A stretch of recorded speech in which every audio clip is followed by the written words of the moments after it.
Sesuatu yang disebut menyimpang itu tidak terletak pada perilaku tersebut yang menyimpang, melainkan sebagai akibat dari penerapan satu aturan tertentu dan sanksi tertentu pada tindakan tersebut. Dengan demikian, yang disebut dengan menyimpang itu adalah sebutan orang lain terhadap perilaku tersebut.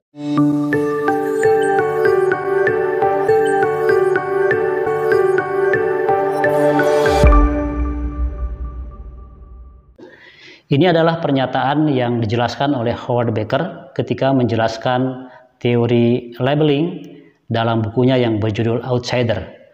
Ada sebuah contoh untuk menjelaskan pernyataan tadi, misalnya sebutan jahat.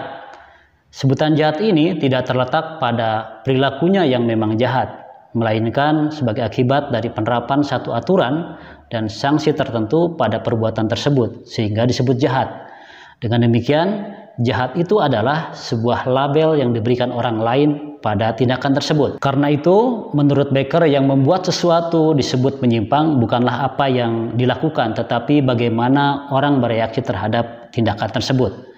Dalam penjelasannya tentang teori labeling ini, Becker tidak tertarik untuk menjelaskan alasan mengapa orang-orang melakukan tindakan menyimpang.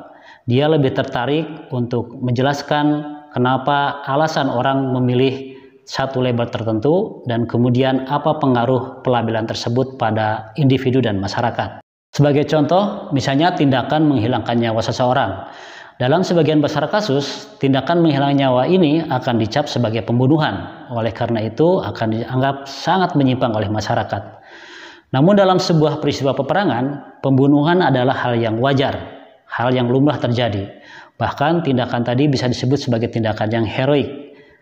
Tetapi akan berbeda juga jika yang melakukan tindakan pembunuhan tersebut bukanlah seorang tentara resmi dalam sebuah peperangan.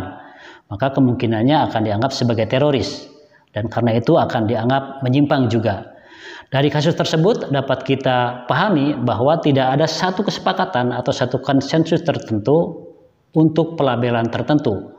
Misalnya, seseorang bisa disebut teroris oleh satu kelompok, tetapi oleh kelompok yang lain bisa dianggap sebagai pahlawan atau tindakan yang heroik.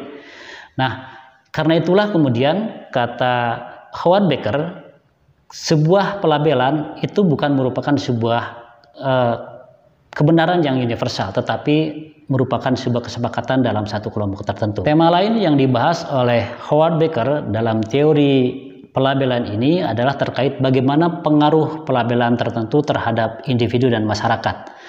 Hal ini dijelaskan oleh Howard Becker pada 5 tahap proses pelabelan sebagaimana penjelasan berikut. Tahap pertama ada yang disebut dengan negative label. Tahap ini adalah tahapan adanya sebutan negatif oleh seseorang terhadap orang lain atau kelompok tertentu. Misalnya sebutan penjahat, sebutan teroris, dan sebutan negatif lainnya. Tahap kedua ada yang disebut dengan self-concept atau konsep diri. Nah, tahap ini adalah ketika seseorang melihat diri mereka sendiri. Konsep diri ini terjadi dengan mengenali bagaimana orang lain melihat diri kita, bagaimana orang lain melabeli diri kita, misalnya dengan sebutan penjahat. Nah, pada tahap ini orang akan menyadari bahwa apa yang dilabeli oleh orang lain itu menjadi konsep diri bagi diri kita. Lalu tahap ketiga ada yang disebut dengan label reinforce. Nah, tahap ini adalah bagaimana sebutan atau label yang disampaikan orang lain kepada diri kita itu kemudian menguat dan menjadi cara kita memahami diri kita.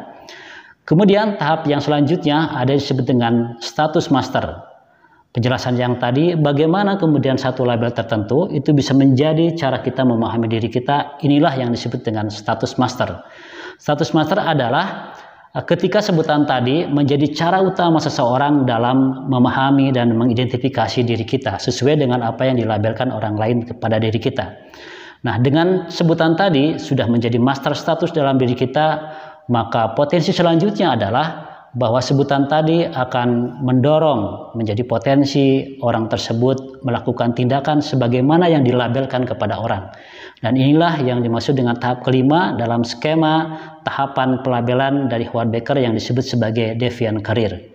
Karena itu kita bisa melihat ada beberapa orang yang secara umumnya secara dalam kehidupan sehari-hari terlihat begitu baik-baik saja, tetapi kemudian diberikan label tertentu oleh orang lain, lalu dia melakukan satu tindakan yang di luar kontrol, di luar apa yang selama ini dikenal pada orang tersebut.